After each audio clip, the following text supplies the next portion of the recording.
السلام علیکم۔ محمد عامر cricket career. محمد عامر ایک پاکستانی سابق کرکٹر ہے جو بائیں ہاتھ کے تیز گیند باز کے طور پر کھیلتے ہیں۔ وہ 13 اپریل 1992 کو گوجر خان، پنجاب، پاکستان میں پیدا ہوئے۔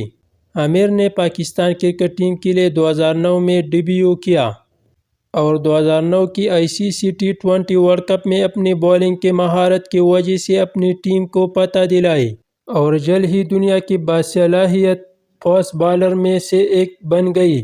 عامر کا کیریئر تنازعات کی زد میں آ گیا، تاہم جب 2010 میں انگلینڈ کے دورے کے دوران اسپاٹ فکسنگ کا مجرم پائے جانے کے بعد ان پر 5 سال کے لیے کرکٹ سے پابندی عائد کر دی گئی۔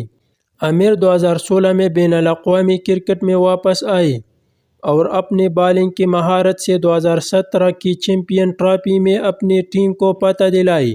انہوں نے دسمبر 2020 میں 28 سال کی عمر میں بین الاقوامی کرکٹ سے ریٹائرمنٹ کا اعلان کیا۔ انہوں نے پاکستان کے لیے 147 بین الاقوامی میچ کھیلے، جن میں مجموعی طور پر 259 وکٹ حاصل کی۔ اپنی جلد ریٹائرمنٹ کے باوجود عامر پاکستان کے لیے کھیلنے والے سب سے باصلاحیت اور ہنرمند تیز گیند بازوں میں سے ایک ہے۔